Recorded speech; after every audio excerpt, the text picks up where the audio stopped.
দয়া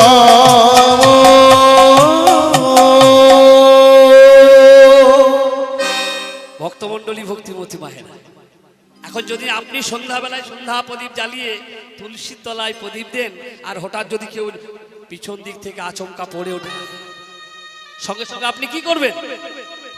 তাড়াতাড়ি করে তুলসী মাতাকে প্রণাম, তুলসী দেবীকে প্রণাম জানিয়ে প্রদীপটা রেখে সঙ্গে সঙ্গে ডাক দেবেন না, কে কে আছিস, কে আছিস, কে আছিস, কি গো, ডাক দেবেন না? মেয়েটি কি জানেন? জঙ্গলে থাকে, মেয়েটি নাম হলো ললিতা, বিশ্বা বসুর মেয়ে, জাতিতে হলো শবর। এক কথাই, ছোট কথায় বলতে হলে তারা হলো আদিবাসী সম্প্রদায়ের। সেই ললিতা প্রদীপ দিচ্ছিল, মা প্রদীপ দেখাচ্ছিল ভগবানকে। হঠাৎ ব্রাহ্মণ সন্তান যেই না পড়লো, অমনি জিজ্ঞাসা করে বললো, বাবা বাবা বাবা গো, একটা লতা পাতার কুটির, সেই কুটির থেকে বাবাকে ডাক দিচ্ছে, বাবা। ললিতার বাবা বলছে, কা হয়েছে রে বেটিয়া, কা হয়েছে? এখন কি তোর প্রদীপ দেওয়া হয়নি রে? বলে, বাবা এসো তো আগে, দেখো না। যে না বিশ্বা বসু, শবরদের রাজা বিশ্বা বসু এসে হাজির হলেন। দেখছে আঙ্গিনার মধ্যে এক যজ্ঞ সূত্র, অর্থাৎ যজ্ঞ সূত্র রয়েছে কাঁধের মধ্যে। ব্রাহ্মণ সন্তান হঠাৎ এখানে এলো কি করে, কোথা থেকে উদয় হলো, আর অচেতন অবস্থায় পড়ে আছে। আর দেখছে কি না জানেন মা? দেখছে তার সর্বাঙ্গ শরীর কাটার ঘায়ে কণ্টাঘাতীর্ণ হয়ে সারা শরীর থেকে ফুটে ফুটে রক্ত বার হচ্ছে। পাগুলোর দিকে যেই না চরণের দিকে নজর গিয়েছে, চরণে লক্ষ্য করেছে, চরণ দেখছে তার অসংখ্য পাথরের কোণাতে পাগুলো কেটে গেছে। সঙ্গে সঙ্গে ঘরের মধ্যে গিয়ে একটু জল এনে, ললিতা মা একটু জল নিয়ে আয়। জল নিয়ে সঙ্গে সঙ্গে যেই না মুখে চুকে দিয়েছে,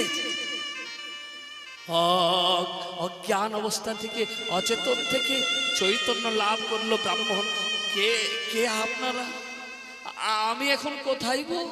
আমি কোথায় আছি? একটু জল দেন, একটু জল খাবো আমি। জল খাবে? খাও জল খা। জল দিয়েছে। ললিতা মা জানা, ওকে ঘরে নিয়ে চল, ঘরে নিয়ে চল। হে ললিতা, ঘরে ব্রাহ্মণের আগমন, অতিথি ব্রাহ্মণ, তুই কত ভাগ্যবান জানিস মা? তুই ব্রাহ্মণের, আজ থেকে তুই চরণ সেবার অধিকারী হয়ে গেলি। সে অসুস্থ, তাকে সেবা করতে হবে, তোর কর্তব্য। শোন মা, তোর ভাগ্যে এটাই বুঝেছিল, ব্রাহ্মণের সেবা, ব্রাহ্মণের চরণ সেবা সকলের ভাগ্যে জুটে না। জামা, তোকে কি যত্ন করে কিন্তু চরণ সেবা করবি।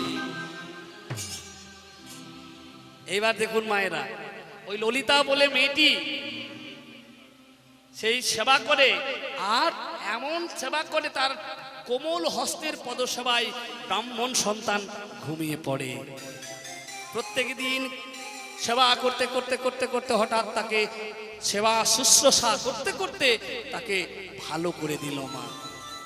বিদ্যাপতি ঠাকুর ভালো হয়ে গেল, কিন্তু হঠাৎ একদিন জানলো যে সে রয়েছে এখন শবর রাজার বাড়িতে। এ হলো ললিতা, তার কন্যা। মনে মনে চিন্তা করছে, আমি তো এতদিন আছি, কিন্তু আমি যে কর্মের জন্য বেরিয়েছি মাধবকে সন্ধান করার জন্য, এখন মাধব কোথায়? মাধবকে তো খুঁজে আনতে হবে, রাজাকে দিতে হবে। কি করলে মাধব পাবো? সেই রাত্রিতে শুয়েছে আর ঘুম আসছে না। আর সেই রাত্রিতে এক অপূর্ব ঘটনা ঘটে গেল বাবা। কিরকম জানেন? ঘুমনোর ভান করে শুয়ে আছে বিদ্যাপতি ঠাকুর, আর ললিতা পদসেবা করছে। ভেবে নিন ভালো করে, ললিতা পদসেবা করছে আর বিদ্যাপতি ঠাকুর ঘুমনোর ভান করে আজ ঘুমিয়ে আসছে। চোখে তার ঘুম নেই, ঘুম আসছে না। হঠাৎ মধ্যরাত্রিতে দরজায় আঘাতের শব্দ পাওয়া গেল। ঠক ঠক ঠক ঠক করে কে যেন আওয়াজ করছে। যেই না আওয়াজ করেছে অমনি ললিতা পদসেবা বন্ধ করে দিল। বন্ধ করে দিয়ে দরজাটা খুলেছে, দেখছে দ্বারে দাঁড়িয়ে আছে পিতা বিশ্বা বসু। বাবা কি হয়েছে বাবা? হ্যাঁ রে মা ললিতা, এই মা ললিতা, বিদ্যাপতি ঘুমিয়েছে? ঠাকুর ঘুমিয়েছে? বলে হ্যাঁ বাবা ঠাকুর তো ঘুমিয়ে গেছে। বলতে আর দেরি করছিস কেন? আর দেরি কেন? দে যে আমার পুজো সামগ্রী বের করে দে। আমাকে যে নীল মাধবের সেবায় যেতে হবে, আমাকে যে মাধবের সেবা করতে হবে। জয় নীল মাধব, জয় নীল মাধব, জয় নীল মাধব। বুঝতে পারলেন মা? এই বিশ্বা বসু, সবর রাজা বিশ্বা বসু প্রভু জগন্নাথকে আগে পেয়েছিলেন। পুরীর মন্দির তো আমরা অনেকে যাই, জগন্নাথ দর্শন করে আসি, কিন্তু সর্বপ্রথম জগন্নাথকে পেয়েছিল কে জানেন? ওই বিশ্বা বসু। বিশ্বা বসু তখন জগন্নাথের নাম ছিল চাঁদুবঙ্গা ঠাকুর। বিশ্বা বসুর আরাধ্য বস্তু সেই চাঁদুবঙ্গা ঠাকুরকে প্রত্যেকদিন সেবা করতে যেত মধ্যরাত্রিতে, কেউ জানতে পারতো না। একাই সেবা দেয়, একাই পুজো করে আর একাই দর্শন করে। দে বের করে দে। ঠাকুর যখন ঘুমিয়েছে, আমি তো মাধবের সেবায় যাব, শুনতে পেয়ে গেল বিদ্যাপতি ঠাকুর।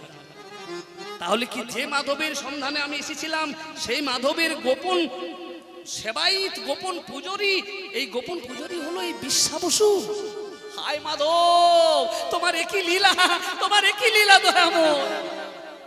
আমি এই বিশ্বা বসুর সঙ্গ করে, তোমার এই ভক্তের সঙ্গ করে আমি তোমার চরণ সান্নিধ্য লাভ করব। কিন্তু সহজে তো পাওয়া যাবে না, একটু ছলনা করতে হবে। কেমন ছলনা মা জানেন?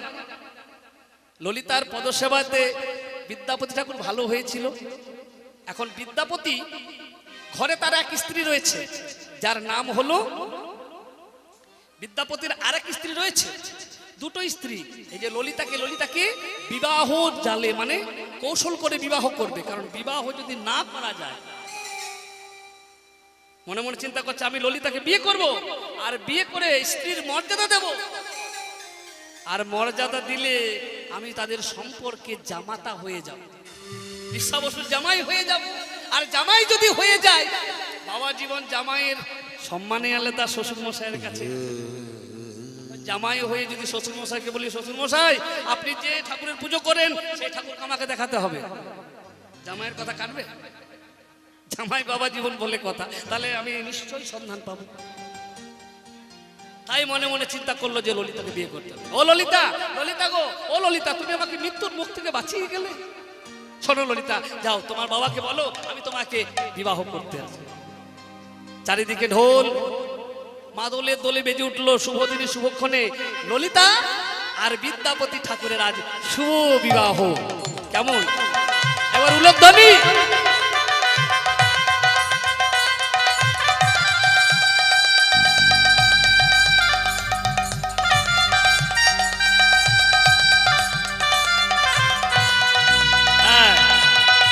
আস্তে হরি বল। আচ্ছা মায়েরা, লীলা কথাটা বুঝতে পারছেন? হ্যাঁ, মন প্রাণ দিয়ে শুনতে হবে, তাহলে সব বুঝতে পারবে। দেখুন এবার শুভ দিনে শুভক্ষণে আদিবাসী সম্প্রদায়ের বিয়ে কেমন হতো দেখুন আগেকার দিনে। মহাজন পদকর্তা কলম দিচ্ছেন, ও গো ঢাক বাজে আবার ঢোলক বাজে, ওই তো মাদলে দিব। ঢাক বাজে ঢোল বাজে মাদলের ঢোল, নয়ন দি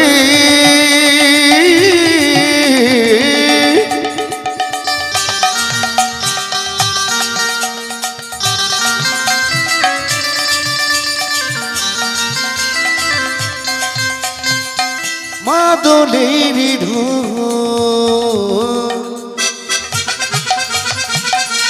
শুভ দিনে পালা বদল হবে, উলধ্বনি নয়ন দে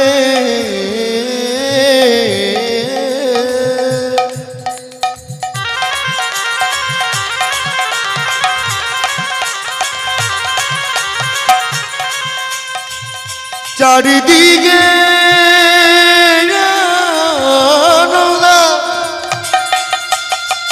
উলধ্বনি উলধ্বনি, হরি হরি হরি হরি বল।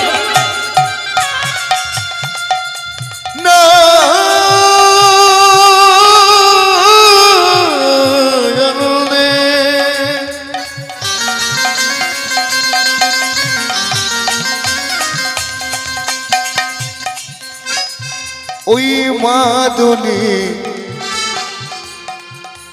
মাদলে আরে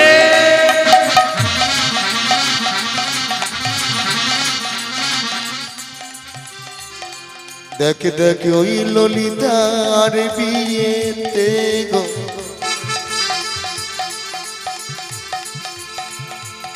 নয়নদে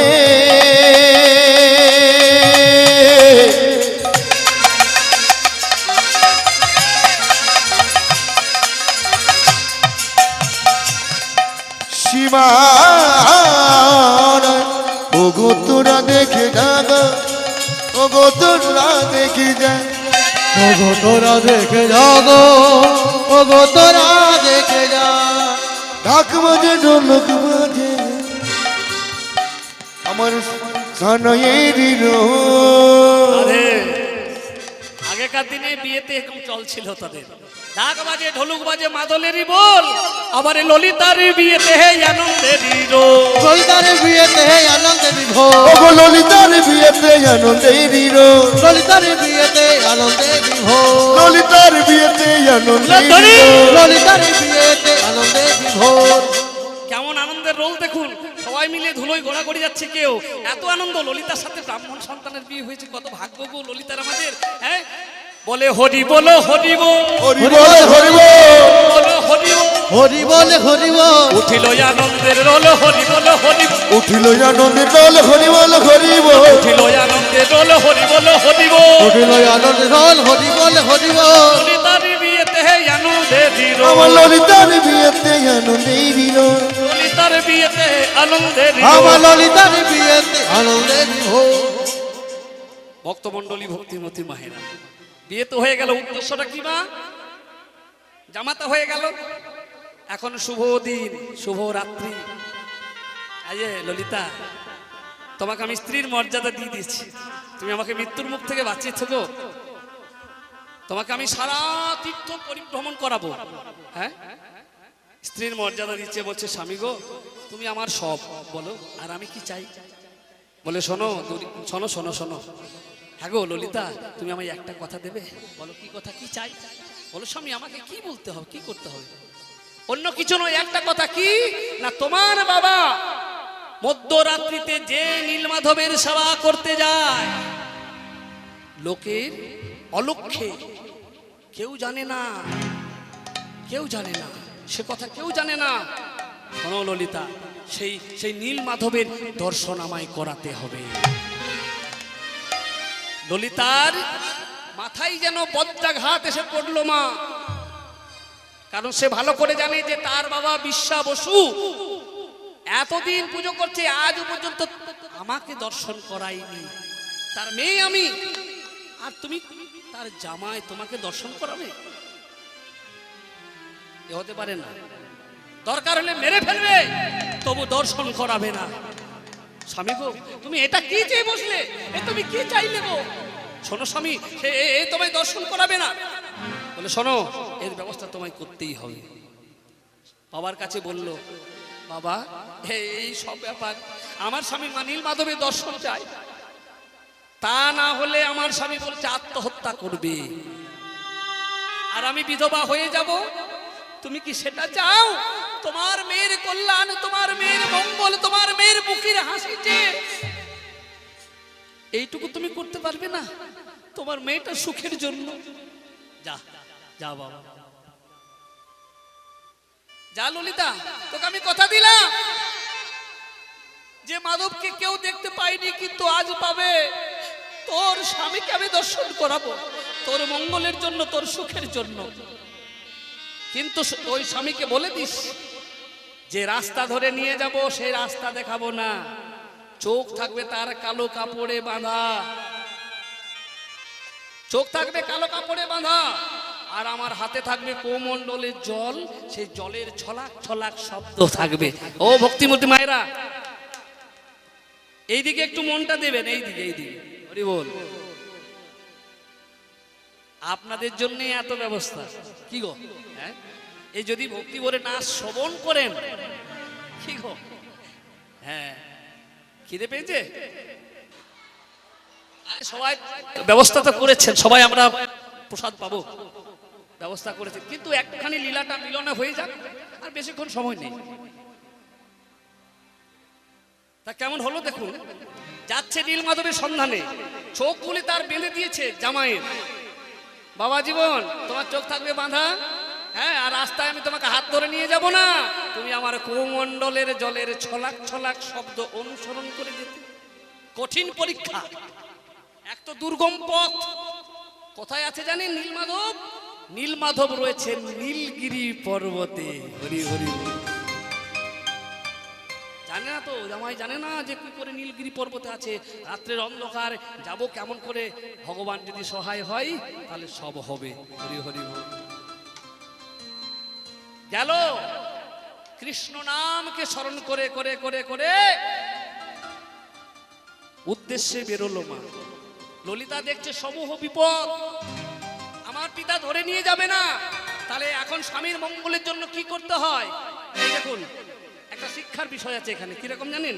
ললিতা দেখলো স্বামীর মঙ্গলের জন্য সঙ্গে সঙ্গে ঘরে একটা থলির মধ্যে সরষে কতগুলো ভরা ছিল, আর সেই সরষের থলিটা এনে স্বামীর কোমর দেশে দিয়ে দিয়েছে। স্বামী গো, আমি শাস্ত্রে শুনেছি যদি কোমরে সরষা বাঁধা থাকে তাহলে সকল অমঙ্গল নাকি দূর হয়ে যায়। বলে এই তো তুমি অস্ত্র আমার এনে দিয়েছো, আর কিছু লাগবে না। দেখবেন মায়েরা, আগেকার দিনের মা তারা জানবেন, যারা রয়েছেন বয়স্ক মা, কেউ নতুন বৌমা বাড়িতে এলে দেখবেন কাপড়ের ডগাতে, মানে কাপড়ে যাকে খুঁট বলা হয়, সেই খুঁটের মধ্যে কিছুটা সর্ষে সেখানে ভরে সেটাকে একটা পুটলি ভরে বেঁধে দেওয়া। দেয় না মা? দিত না আগে? এটা এখন সংস্কার উঠে যাচ্ছে, কিন্তু কতটা শুভ জানেন এই শুভ জিনিস এটা। তা ঠিক সেরকম ললিতা বুঝেছে, শাস্ত্রে শুনেছে যে সরষা নাকি খুব মঙ্গলের জিনিস, তা সরষার থলিটা দিয়ে দিয়েছে মা, অত শত সে বোঝেনি। এখন বিদ্যাপতি ঠাকুর কি করেছে মা? বিদ্যাপতি ঠাকুর মনে মনে বলছে, ললিতা গো তুমি কি না আমার উপকার করে দিলে, আমি যাব যে রাস্তা ধরে ধরে থলির মধ্যে আমি একটা ফুটো করে দেব, আর থলির সরষাগুলো ঝুঝুর ঝুঝুর ঝুঝুর করে পড়ে পড়ে পড়ে পড়ে যাবে। আবার আমি যখন পরে যাব সেই সরষার থেকে গাছ হবে, সরষার থেকে সরষে গাছের ফুল হবে, আর ওই হলুদ ফুল সরষে গাছ ধরে ধরে ধরে ধরে গেলে মাধব আমি তোমায় ঠিকই খুঁজে নেব। আমার শ্বশুর মশাই রাস্তা নাই বা দেখালো। হরি হরি বল। চোখ তাই বাঁধা, চলেছে কৃষ্ণ নাম গাইতে গাইতে। চলুন আমরা একবার কৃষ্ণ নাম গাইতে গাইতে যাব, কেমন হবে জানো? বলো বলো কৃষ্ণ নাম, বলো মধু নাম, পেয়েছো মানব জন, বলো হরি নাম, বলো হরি নাম, বলো কৃষ্ণ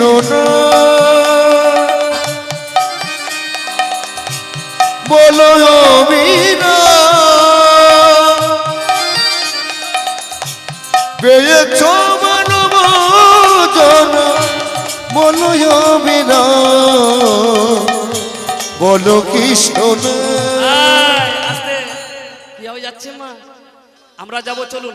কথা বলিতে পথ চলিতে, কথা বলিতে পথ চলিতে, কথা বলিতে পথ চলিতে, কথা বলিতে পথ চলিতে, কথা বলিতে পথ চলিতে, ললিতে হরি নাম, কৃষ্ণ নাম হরি নাম, ললিতে কৃষ্ণ নাম হরি নাম, কৃষ্ণ নাম ললিতে হরি নাম, সুধা নাম মধু নাম, ললিতে কৃষ্ণ নাম হরি নাম, মধুর নাম। কথা বলিতে পথ চলিতে, কথা বলিতে পথ চলিতে, কথা বলিতে পথ চলিতে, কথা কথা বলিতে পথ চলিতে, কথা বলিতে পথ চলিতে। চলেছে মা নামকে আশ্রয় করে জঙ্গলের পথ, সর্পঘাত মাথায় চিন্তা রয়েছে, কোনো হিংস্র প্রাণী তাও চিন্তা রয়েছে, কিন্তু শরণ মরণ যদি ভগবান হয় কে করবে বাবা, কি করবে? ভগবানই তো তাকে নিয়ে যাচ্ছে, আজ তোকে আমি তো যাচ্ছি। বিদ্যাপতি বিদ্যাপতিকে নিয়ে গেল সেখানে। এবার কি দেখছি জানেন? নীলগিরি পর্বতের সেই পর্বতের মধ্যখানে জামাই সেখানে উপস্থিত হয়েছে। বিদ্যাপতি ঠাকুর দেখছে জামাই বাবার জীবন, বাহ, হ্যাঁ, হাতেও ধরে আনলাম না, চলে এলো, এসে এসে এইবার তোমাকে আমি চোখের বাঁধনটা খুলে দিই। এই চোখের বাঁধন খুলে দিল মা। আর চোখের বাঁধন যেই না খুলে দিল, এবার বিদ্যাপতি ঠাকুর স্বয়ং নীলমাধব দর্শন করছেন। আহা, কি ভাগ্য দেখুন মা, ভগবান যদি কৃপা করে ভগবান সাক্ষাৎ তাকে নিজে দর্শন দেয় গো। আহা, একটা বৃক্ষতলে ভগবান সেখানে বিরাজমান। যেই না দর্শন করেছেন, অসংখ্য জ্যোতিতে জ্যোতির্ময় ভগবানকে দর্শন করে, আর বিদ্যাপতি ঠাকুর ঠিক দেখতে পাচ্ছেন না, এ কি অসংখ্য জ্যোতি, কে কে? নীলমাধব বলল, আমি রে, আমি তোদের রাজা মশাইয়ের আরাধ্য বস্তু নীলমাধব, ভালো করে চেয়ে দেখ আমায়। যেই না চেয়েছে মা, দেখছে সাক্ষাৎ ভগবান কৃষ্ণচন্দ্র। হে কৃষ্ণ করুণা সিন্ধু করুণা সিন্ধু দীন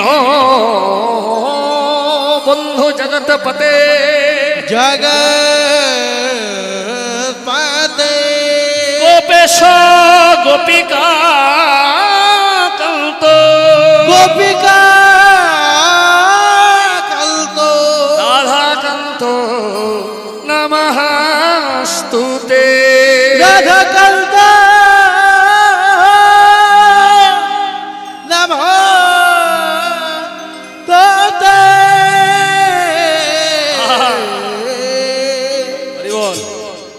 দর্শন হয়ে গেল মা। শ্বশুর মশাই বিশ্বা বসু বলছে, বাবা, ও বাবা জীবন, তুমি এখানে দর্শন করো, আর আমি আমার আরাধ্য বস্তু ভগবানের সেবার জন্য রোহিণী কুণ্ড থেকে জল আনবার লাগি চললো মা। রোহিণী কুণ্ড থেকে জল আনতে হবে, তবে পুজো হবে। এই যতক্ষণ রয়েছে বিদ্যাপতি ঠাকুর লীলা দর্শন হলো, আর নীলমাধব বলল, শোন বিদ্যাপতি, তুই যখন আমার কাছে দর্শন করেছিস, তুই যখন আমার কাছে এসেছিস, তা আমার খবর তোদের রাজামশাই ইন্দ্রদুম্নকে দে, ইন্দ্রদুম্নকে খবরটা দে যে তুই দর্শন করেছিস, সে আমায় উদ্ধার করুক আর আমায় প্রতিষ্ঠা করুক। চলে যা, চলে যা, তুই চলে যা। মাগো, ভালো করে ভাববেন কথাটা কিরকম কথা। এই যে বিশ্বা বসু, এই বিশ্বা বসু কোনো সাধারণ ভক্ত নয় মা, এ ছিল ত্রেতা যুগের বালির পুত্র অঙ্গদ। আমরা রামায়ণে দেখিস না মা, ভগবান রামচন্দ্র বালিকে গোপনে তীরবিদ্ধ করেছিল না, শুনেছেন? ভগবান রামচন্দ্র গোপনে ওই সুগ্রীবের বালির মধ্যে যখন যুদ্ধ বেঁধেছিল, গোপনে অস্ত্র চালনা করে তীরবিদ্ধ করেছিল বালি মহারাজকে, বালির মৃত্যু ঘটল। অঙ্গদ জানতে পারলো যে গোপনে কে মারলো আমার পিতাকে, জানতে পারলো যে প্রভু রামচন্দ্রের কর্ম। প্রভু, তুমি তুমি তুমি আমাকে শেষ পর্যন্ত তুমি আমার পিতাকে শেষ করে দিলে, তাও আবার গোপনে। গোপনে। তুমি না পরম পুরুষ, তুমি না পরমানন্দময়, তুমি ছলনা করে আমার পিতাকে মেরেছ। হ্যাঁ অঙ্গদ, আমি অপরাধী, তোমার পিতার কাছে আমি অপরাধী। বলো অঙ্গদ, তুমি কি চাও? বলে, শোনো প্রভু, তুমি যদি দিতে চাও, তাহলে যেভাবে তুমি আমার পিতাকে মেরেছো, আমার পিতাকে হত্যা করেছো, আমি আমার পিতৃ হত্যার প্রতিশোধ চাই। হরি বল। অঙ্গদ যখন এই প্রার্থনা করলো রামচন্দ্রের চরণে, সবাই অবাক হয়ে গেল। অঙ্গদ, এ তুমি কি চাইছো? সকলে অবাক হয়ে দাঁড়িয়ে গেছে। দাঁড়াও দাঁড়াও দাঁড়াও দাঁড়াও, রামচন্দ্র বলল, দাঁড়াও, শান্ত হও। অপরাধ করেছি আমি, প্রায়শ্চিত্ত করতে হবে আমাকে। সেদিন দু হাত ভরে আশীর্বাদ করেছে, যাও অঙ্গদ, তুমি আগামী জন্মে হবে জরা ব্যাধ। দাপর যুগে আমি কৃষ্ণলীলা সমাপন করে যখন বৃক্ষর মূলে বৃক্ষ ডালে বসে থাকবো, লীলা সম্বরণ করব, সেই সময় তুমি আমার রাঙা লাল লাল চরণ যুগল, ভক্তিমতী মায়েরা, ভগবানের চরণ লাল লাল, সেই চরণ যুগল যখন গাছের মধ্যে, গাছের ডালে ভগবান বসেছিলেন, চরণটা যখন লক্ষ্য করেছে ওই জরা ব্যাধ, আর লাল চরণটিকে লাল পাখি মনে করে জরা ব্যাধ যেই না তীর যোজনা করে মারলো, জরা ব্যাধির ওই তীরের আঘাতে ভগবানের পায়ে লেগে গেল তীর, আর সেই তীরের আঘাতে ভগবানের মৃত্যু ঘটল। ভগবান জীব শিক্ষায় তো শিক্ষা দিলেন, দেখো আমি ভগবান, আমি ভগবান, আমারও মৃত্যু আছে। এই জীব এই জগতে যে যেমন কর্ম করে তার তেমন ফল ভোগ করতে হয়। হরি বল। তিনি পাপের প্রায়শ্চিত্ত করলেন। সেই জরা ব্যাধ কেঁদে উঠল ভগবানের কাছে, প্রভু আমার হাতে তোমার মৃত্যু হলো, দয়া তুমি হলে ভগবান, আমি কি তোমার চরণ সেবার যোগ্য নই ভগবান, আমাকে অধিকার দিন প্রভু। সেদিন ভগবান তাকে আশীর্বাদ করেছিল, যাও জরা, তুমি কেঁদো না, তুমি আগামী জন্মে হবে আমার পরম ভক্ত, আমার পরম ভক্ত বিশ্বা বসু। আমার এই মৃতদেহটা ওই সমুদ্রের জলে ভাসতে ভাসতে ভাসতে ভাসতে একটা কাঠে পরিণত হবে, সেই কাঠটা তুমি প্রথম পাবে, আর সেই কাঠটি তুমি তুলে নিয়ে গিয়ে পুজো করবে একান্ত গোপনে, তুমি আর আমি, আমি আর তুমি, এছাড়া দ্বিতীয় কোনো ব্যক্তি থাকবে না। আহা, সেই বিশ্বা বসু ভগবান বলে দিয়েছিল, যদি অন্য কোনো দ্বিতীয় ব্যক্তি সেদিন দর্শন করবে, সেদিন আর আমি তোমার কাছে থাকবো না। বিদ্যাপতি ঠাকুর যেই না দর্শন করলো, ওইদিকে বিশ্বা বসু সে তো জানে সে আমার ভগবান আর থাকবে না। বিদ্যাপতি ঠাকুর চলে গেল রাজা ইন্দ্রদুম্নকে আনবার জন্য।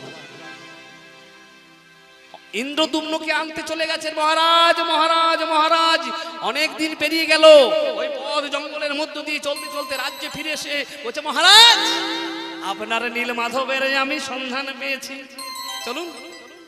কোথায় কোথায় আমার রয়েছে মাধব? না, ওই নীলগিরি পর্বত, সেখানে রয়েছে আপনার নীল মাধব। রাজা মশাই চলে এলেন। রাস্তাটা কি করলো মা, কি কোন রাস্তায় যাবে? এইবারে সেই সরিষাগুলি, এইদিকে লক্ষ্য রাখুন, যে সরিষাগুলি জুজুর জুজুর করে পড়ে গেছে, সেই সরিষার থেকে সরিষার গাছ হয়ে গেছে মা। ওই তো বিদ্যাপতি ঠাকুর বলছে, মহারাজ ওই দেখুন, ও গো সরিষার গাছ ধরি রাজার সঙ্গে করি, সরিষার গাছ ধরি সঙ্গে করি, সরিষার গাছ ধরি রাজার সঙ্গে করি, সরিষার গাছ ধরি রাজার সঙ্গে করি, উপনীত নীলগিরি মাঝি গো, উপনীত নীলগিরি মা, ও গো উপনীত নীলগিরি মাঝ গো, উপনীত নীলগিরি। হ্যাঁ বাবা বাবা বাবা, খুব ভালো খুব ভালো। উপনীত নীলগিরি মাঝ, সেই নীলগিরি মাঝে যে না এসেছে বট বৃক্ষ তলায়, যেখানে লীলা দর্শন করেছিলেন বিদ্যাপতি ঠাকুর, দেখছে আর ভগবান সেখানে